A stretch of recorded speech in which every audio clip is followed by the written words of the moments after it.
What is up, and welcome to the first one and done live before lock of the 25-26 season. It's your boy Mike Holland at MC Holland34 on Twitter. Make sure you hit those like and subscribe buttons. We are up to 1664 subs, bringing all kinds of different content. Excited to bring the live before lock here. Also, big shout out to our guy Nate C. Hustle, throwing the old studio and everything together so we can get this done here in the next 20-25 minutes. Make sure, I think there's a couple of spots left. Make sure you join the one and done invitational number 4, as people love to call it, and Jay loves to call it as well, the MC Holland 34 invitational. A couple of spots left, $5. Just looking to have a little bit of fun with some peeps in our CBB community. So definitely looking forward to that for sure. Make sure you guys hit the like and subscribe buttons, all that good stuff, man. We're going to come to you for about 25 minutes or so on this 6-game slate that's tipping here at 7 o'clock Eastern. So 2K to first if you're playing the old lottery up at the top. We've got an interesting 6-gamer that we're bringing to you on this one, as we got the chat firing off. BD816 saying let's go. Bellyball saying let's go. I never get to watch live. Yeah, Bellyball, I haven't seen you in a minute, man. Good to have you in. Hope you've been doing well, and hopefully the DFS streets have been treating you well. It's been treating me pretty good. Got that nice win last Saturday. So Snake's Eye saying he won't be last again this week.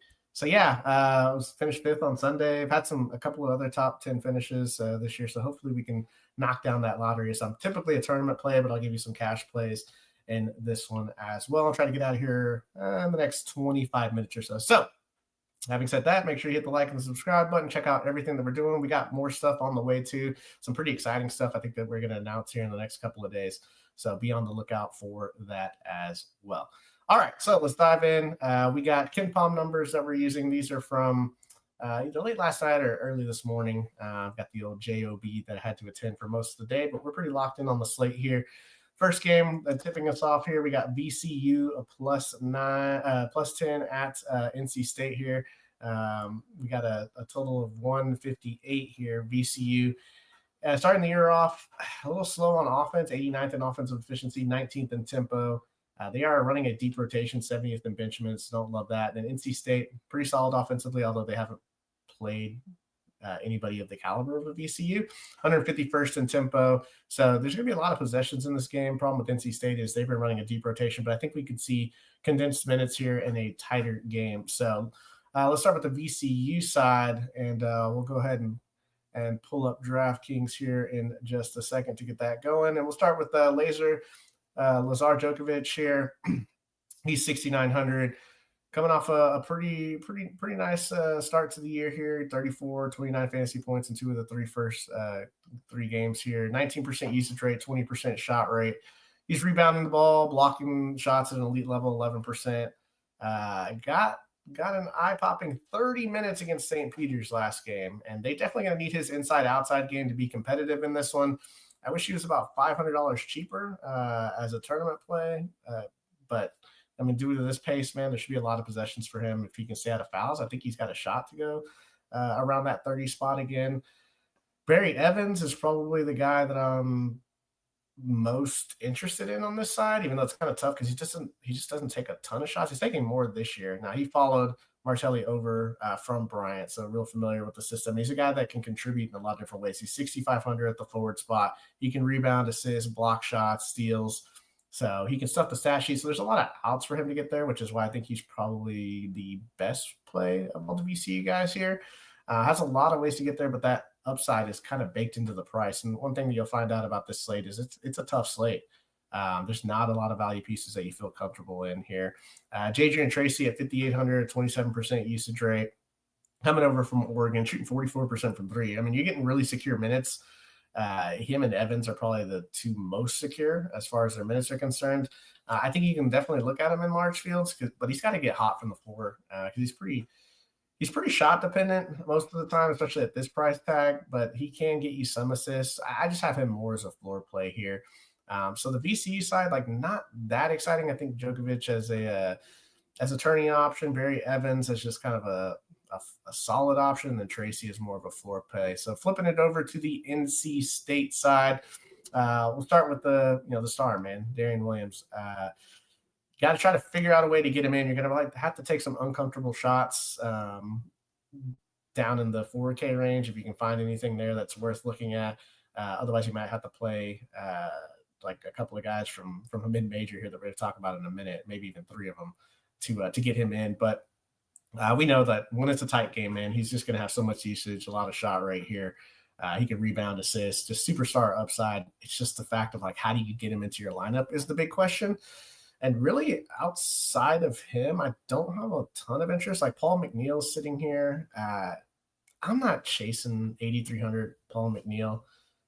Like the shot rate is really nice. He's shooting 46% from 3. But man, shot dependent guys over 7K, I start to have a real hard time with, especially when, there's so many other options on this team, even though he has been playing well. Quadir Copeland, just too expensive for me at 7,700.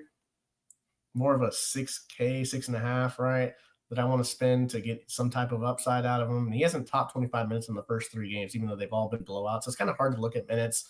We'll see if BCU can keep it close. I think there's potential for a little bit more from some of these guys. I think he's more of a contrarian tournament play. Probably not touching Ben Allen Lubin. Trey Holloman is probably my second favorite play here from this side, man. He got ejected 4 minutes into the last game. But the game before that, I mean, obviously playing big minutes against UAB here, got 32 minutes. Think he's okay for like small field cash games here. Probably going to need to fall over some stocks and just like trip over a couple of rebounds if he's going to work out in the tournament for you. But at 5,900, like I think he's got a pretty solid floor here with around 30 minutes in a tight game. So that's probably it on this side. So really this game as a whole, even though we have, nearly 160 implied total, it's just tough because there's just so many guys off the bench, especially on this VCU side. NC State, we could see condensed minutes here, but you have to figure out a way how to get to that tag of Darian Williams, and then Trey Holloman, just kind of a floor guy that you may be able to catch a nice night on the tournament. But that's going to wrap up this first game. We'll slide over here to the second game, which is probably going to be the one that decides a lot of tournaments tonight. Oakland plus 15 at UCF, 161 implied total.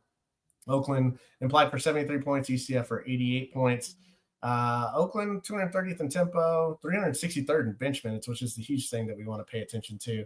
The UCF side, we're paying attention to the team total at 88 on KenPom, 76th in tempo. So, there's a lot going on here and pretty much a key to the slate for me.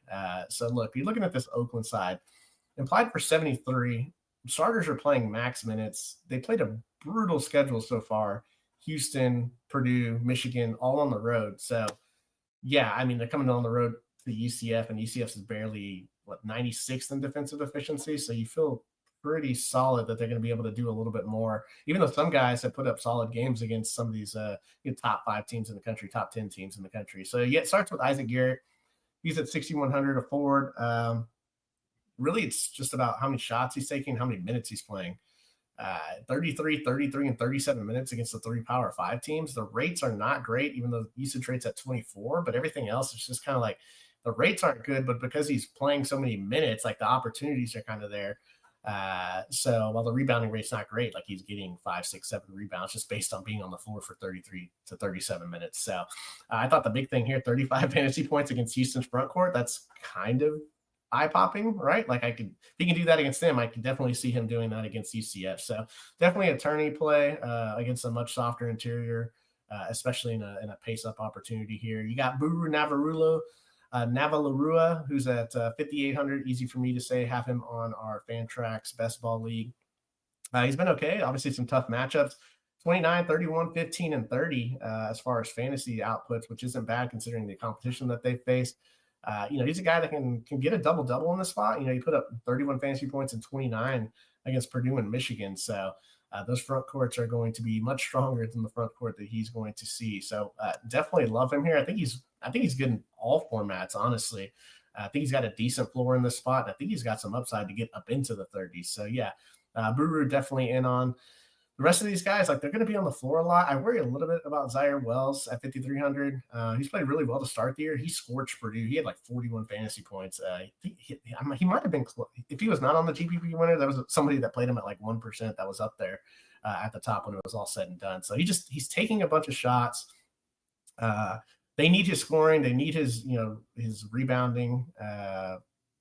It's kind of the same song and dance. So I feel like it's a decent floor here with some upside at 5,300. The one thing that kind of worries me is Warren Marshall. That's down here at 3,100. He got 26 minutes in the blowout last game, and his first game was actually the third game of the year for them, which was against Houston when he played 12 minutes. He's a freshman on the wing as well. So I don't know if that 26 minutes is, anywhere sustainable in this matchup. Obviously, they blew out the last team by like 60, 70 points or whatever. But he's kind of interesting as like a tournament you want to try to figure out how to get Darren Williams in.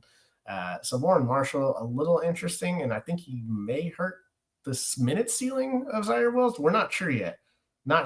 So that's just kind of something to pay attention to. But I think Wells is definitely in play. Same with Brody Robinson at 5K. He's the point guard. He got locked up by Houston, but just not a high usage guy. Going to get there with assists and just by playing minutes. And he played 35 and 36 minutes against Purdue and Michigan. Like these other starters, if you project them for 30 minutes, like they're 30 plus, 32, 33, 34, like they're all going to look intriguing. So this is where this slate gets kind of tough. Nassim, sure, I'm just not that interested in. So yeah, I mean, we've got multiple options on this team. I think Marshall's kind of a punt. Like, can you get to 12 fantasy points and get you a Darren Williams easier than probably what it is to do right now? Or do you need to play, Buru with, with the Wells or a Buru with the Garrett and just hope that those guys can go there? Could you play 3 potentially? I'm probably going to be around 2 for my builds. We'll kind of see as we get closer to lock here. UCF side, 4 guys to mention here. You got Riley Kugel, the one guy that basically plays 28 plus minutes. He's done that in every game this year, but you kind of know the story, at least the story of the past. It's kind of been rewritten so far. 24 is a floor so far this year, and he's getting a nice matchup, going up here against the Oakland zone. Still, for me, he will always be labeled as a tourney play. Now, the assist rate's nice, and the steal rate's a little bit better than what we've seen, and that 30% shot rate definitely plays here. So Riley Kugel definitely in play. That $7,400 price tag does kind of scare me. Jordan Burke's down here at 6,800. I don't think I can get here. Feels like the front court's a lot more volatile. The past couple of games, I know one was a blowout, 19 minutes and then 23 minutes. I don't feel comfortable paying $7K for a guy that I've only seen a ceiling of 28. Now, maybe it's a little more juice there, right? But that's just I don't think I'm going to take that shot. I feel much more comfortable spending $6K on famous folks here. High usage rate, 37% assist rate. He's basically got the second most secure role outside of Kugel. 35 minutes in the last game against Texas A&M.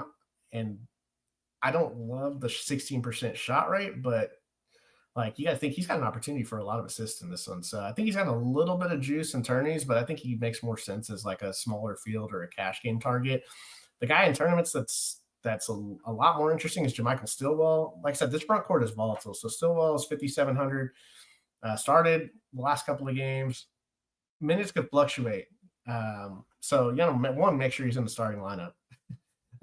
If he's not, then I don't think he's really playable. But, yeah, I mean, the tough thing with this UCF side is they're 99th in bench minutes, and really the only 2 things you can count on are Riley Kugel and folks playing 28-plus minutes in this one. So make sure you guys hit those like and subscribe buttons. We got Jay jumping in the chat. I know he's been on fire in the DFS streets.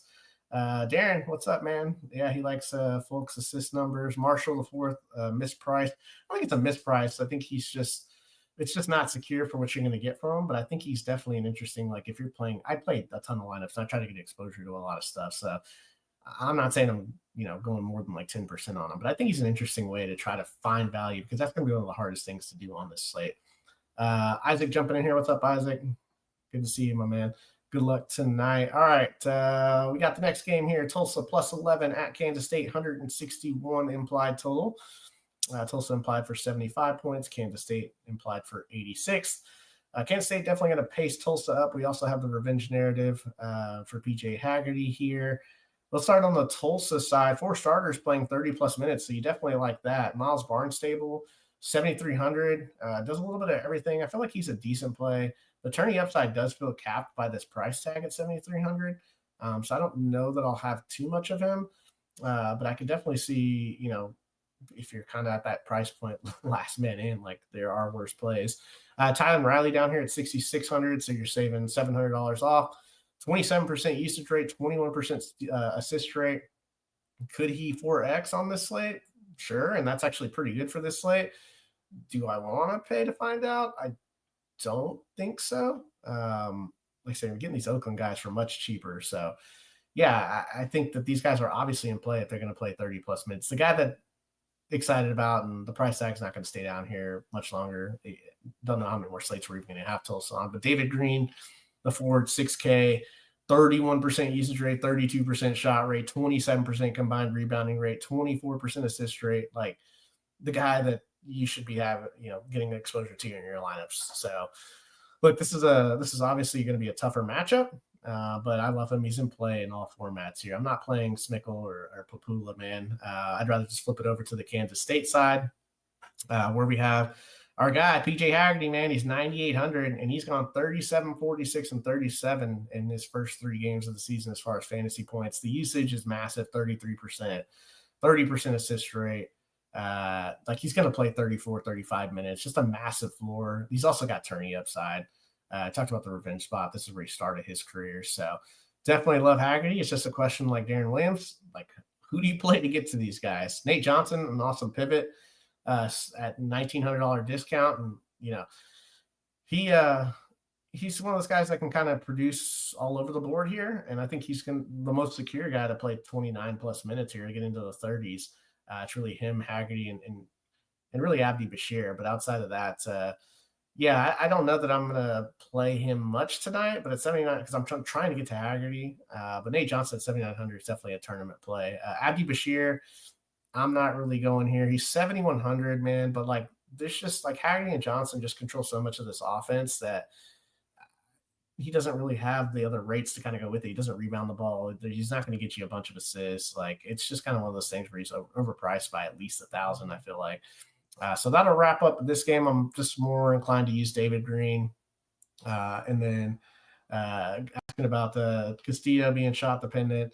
Yeah, I don't have Castillo, right now on my – there's just other places that I'm going to take shots on. We have to take shots on some of these spots that feel super uncomfortable. I think that's kind of one of the keys to the slate is just you got to be uncomfortable in this one to make some dough. So, which makes for a fun slate. But yeah, Castillo, I don't know, man, just not there for me. All right, we'll slide it over to the next game, which is Rice plus 22 at Tennessee. 142 implied total over on KenPom. Rice implied for 60 points. Tennessee implied for 82. This is going to be a slow game. Rice 318th in tempo, Tennessee 271st, and then you have obviously Tennessee's defense. So there's not much to like on the Rice side. Trey Broadnax, he is overpriced. So if you see the numbers, it's like, well, yeah, but we're not playing SFA. I know he had a solid game against Oregon. This is entirely different defense. So ugly matchup. I would not click here. You got all these other guys like Dallas Hobbs, Jalen Smith, Jimmy Ladokin.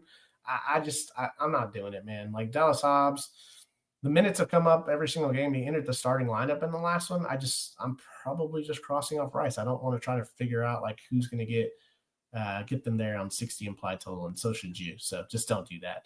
I'm much more interested in this 82 implied total, but man, Tennessee 17th in bench minutes. Like it's really 2 guys getting all the minutes. And if you think that this other guy can continue to do what he's doing in limited minutes, so really 3 guys on my list here. Nate Ament, the superstar freshman, man, 30% usage rate, just filling in the connect linear role from last year. He's also got a 20% assist rate. He's 8th in the KenPom Player of the Year ratings. He's elite at drawing fouls. Just a ton of volume, has peripheral and stock upside, so definitely a play in all formats.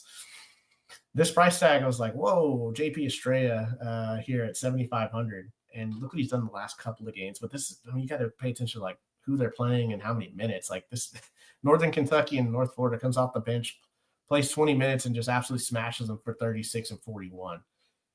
Could he do it again? Yeah, contrarian. Like if you want to, I get crazy sometimes. I don't know that I want to get this crazy. Basically been spending the 5 minutes of Felix Opara. So just no thank you. Jacoby Gillespie, the lock of the night at 6,500. I don't know why he's priced like this.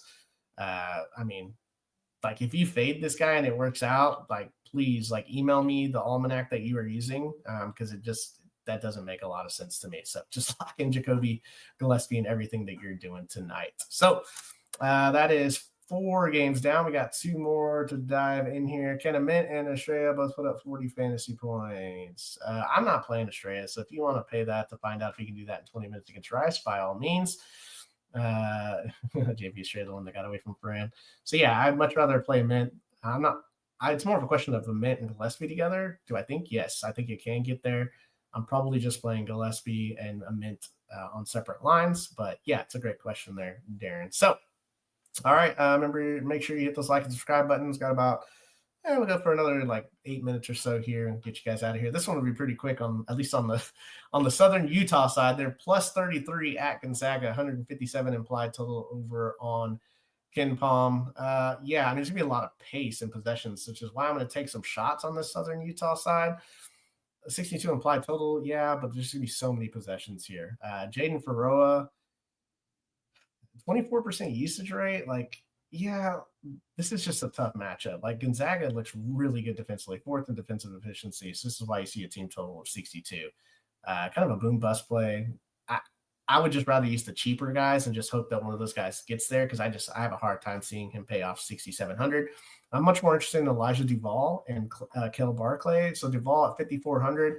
He's got the highest usage rate on the team, the highest shot rate on the team, the highest assist rate. I like that when it comes down to, where do I want to attack? Do I want to attack Braden Huff and Graham Ike and then also them attacking me with fouls with these forwards? Or do I want to try to, get Elijah Duvall so he can take a bunch of shots? Now he's going to be pressured, obviously. But a $13 discount from Faroa feels a lot better for tournaments. The minutes haven't been as secure. So, like I said, these plays are real sticky. He's cheap at 5,400. I think the most exposure on this side I'll have to. I know they have our guy like Isaiah Cottrell's on this team. Okay at 5K, but I'm looking at Kel Barkley at 4,100. Like, yes, I know not the usage rate, not great, but I think he's safe in blowouts, man, which is what this is going to turn into. And he played 34 minutes last game. So, like, I'm pretty interested in that. I think he's kind of a interesting and unique tournament play. I don't know. You really only need 4.5x from your value guys to get there tonight. So, looking at Kel Barkley, I think Duvall, Faroa, like some of these guys are interesting in tournament settings. This Gonzaga side would love for it to be, I don't know, not as condensed rotations, but you got 27th in bench minutes. They're just going to crush these guys. It's Graham Ike is just going to go crazy on them. It's just a matter of like how many minutes is he going to play. If he plays 20, he can still put up 40. The problem is like, what happens if Darren Williams or PJ Haggerty get into these close, tight games and they're playing 34, 35 minutes? Like, do you want to pay for Graham Ike? Yeah, I'm not going to say don't play Graham Ike because he plays 24 minutes and still a blowout. He could crush here. But I think I'm more interested in like Braden Huff, Tyon Grant Foster, Mario St. Superi. Huff, man, I've been trying to get this right. I've been playing him in a bunch of tournaments. I think this is the night he can go for 25 plus, which is going to be awesome at his price tag. Still got the rebounding rates. It's okay. The stock rate's nice, 6%, 29% shot rate. If he stops fouling, maybe we can get a few more minutes out of him. So definitely like Braden Huff in tournaments. Tyon Grant Foster at 5,500. Awesome story, obviously getting to play this year, and he's been balling, especially that last game against ASU. Not a like value that you're excited about, and I wouldn't even consider 5,500 that value, but he's sitting here. I feel like you kind of want to get either one of him or Mario St. Superi in this low to mid 5K range. So St. Superi, though, $200 cheaper than him. Maybe people will be off of him after he didn't really play much and didn't do much against ASU, but he has 30 fantasy point upside. He was balling in that Creighton game. So definitely have interest in both of those guys. Especially in tournaments where you take out a little bit of the question marks with some of these other guys here. All right. We've reached the last game. We'll get a couple of cores out, and then we'll get you up out of here. Jason Miller jumping in saying, what's up, everyone? Hey, what's up, Jason? Nice to see you, my friend. We got Mike Witzgall over here asking about Davis Vogel. So, like, I don't know, man. Like, it's just kind of tough when you look at 3K Davis Vogel. Like, that seems – Maybe. I don't know. Like, you have to be a real sicko, I guess, to throw that in there. 3K flat, but it's one of those slates where like something sick like that with 3.5x, like it gets you a couple of studs like that. It could do it. I'm probably not doing it, but this is a slate that you could get weird on here. So I appreciate all the questions in the chat. If you got any other questions, we'll be on for another 5 minutes or so, 5 to 6 minutes. We'll dive in here to this last game and then try to get you guys some cores so we can get on out and watch some hoops. This next game here, we got Oregon State plus 13 at Oregon, 145 implied total. Oregon State slow, 344th in tempo. Oregon going to pace them up, 153rd in tempo. Both teams using some players off the bench. It's just, man, there's not really that many players that are in play from this game. On the Oregon State side, you got Josiah Lake. Doesn't excite me at 8K. I'm not really sure what to think about his price at 8K. Like, I'm probably not going to click his name. I mean, I just can't stand the 16% shot rate. The minutes are there, man. The minutes are there. Just it's like that meme where you poke him with the sticks, like, come on, do something. Yeah, I don't know. Like, if you wanna play him, I guess this is the slate to try and like figure something crazy out. But the 8,000 feels like kind of a weird spot to get to. Johan Munch at 5,600. This guy's a baller. He's looked pretty good to start the year. He's got a lot of ways to get there. His price is up, which does stink. 5,600. It's like, man, thought we could get one more closer to the 5K range. Used him a ton when he was at 4,100 against UNT. So yeah, the minutes have been there. So I definitely don't mind going to Munch, as well as Des White at 5,100. Now Des White, I feel, is just as kind of a safe play. 21% usage rate, 25% assist rate, has a 4% steal rate. He's kind of one of those guys in that 5K range where it's like, okay, like you feel a little bit better than using, some of these mid-major guys that you're like, oh gosh. But Oakland, like we said, it's just kind of in a different spot because they play such a condensed rotation. So they're just alternative options if you want to get away from like 3 Oakland guys. You want to use 2 or just maybe even 1 Oakland guy. Those are kind of guys that could do that. And Oregon, almost an 80 implied total. Man, Nate Biddle at 10.5. Like, he's just been a rock star. That price, though, on this slate, you're going to have to play something kind of crazy in that, like, 3K range that goes, you just pray gets to 4X. But I think he's going to smash here. He's just a great player. So he's been awesome this year at 38 plus in every single game. Jackson Shelstad, 8,800. That's a huge price tag, but a 40% assist rate, 5% steal rate, 30% shot rate. He's the second option on the team. He has to be good for them to be able to do the things that they want to do. So yeah, both of these guys are in play for tournament fields because they have 40 to 50, 45 fantasy point outcomes.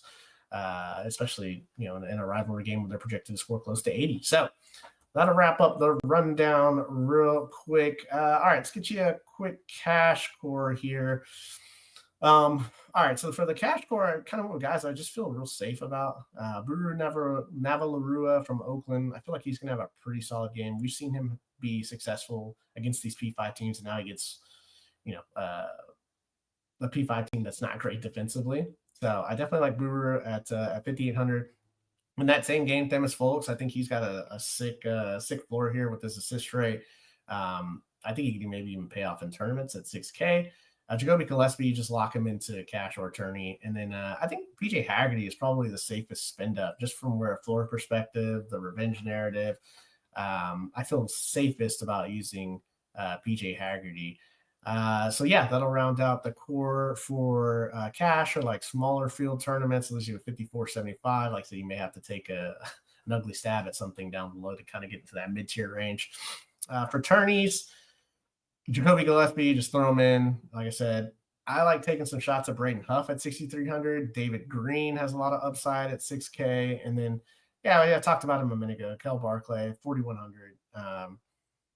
You have to get uncomfortable. Could you use some of these Oakland guys like Zaire Wells? Yeah, absolutely. 100%. I kind of went with a player that's a little more off the wall because I think a lot of people are going to go with Zaire Wells, Brody Robinson, and those guys. Isaac Garrett, even though he's 6,100. This guy's a lot cheaper. I think he's blowout proof. So I'm gonna take a stab in some of these large fields and see if I can squeeze out 16 fantasy points from him. So we got Barclay here, David Green, Braden Huff, and Jacoby Gillespie. It leaves you a little bit more, 67.75. So you feel a lot more comfortable with that. but you go up and get a stud, and then you're right back into the mid-5 range. So because there are no 8K forwards, who are your favorite 7K forwards? Yeah, I mean, I'm doing a lot of my living in the 5 to 7 area. 7K forwards. I'm not playing Lubin. I'm not taking a shot on Estrella. Mint, like I will have him some in tournaments. EK, I might pass tonight. Darren Williams and Biddle if I can find the change to get to those guys. But yeah, I'm diving down in here to the 6K range. The Braden Huss, the Garretts, the Greens, Neville Larua, maybe a Stillwell, Munch. Those guys feel a lot more comfortable in that forward range. So Belly Ball saying thanks, appreciate it. All right, we got about 22 minutes to wrap it up. Make sure you guys hit those like and subscribe buttons. We got a lot of content coming this week. I think we're doing the live reaction show tomorrow for the Michigan State game. We have another DFS show coming up in the middle of the week. I think I'm live reacting to another show later this week. So yeah, we got a lot of content coming. Got some cool stuff on the horizon here. So yeah, make sure you guys hit those like and subscribe buttons. Good luck tonight and everything. Make sure if there's a spot or two left in the One and Done Invitational, please dive into that. Otherwise, good luck tonight. My name is Mike Collin, also known as the captain of the One and Done ship here. And yeah, join us again here pretty soon. Good luck to everyone and peace.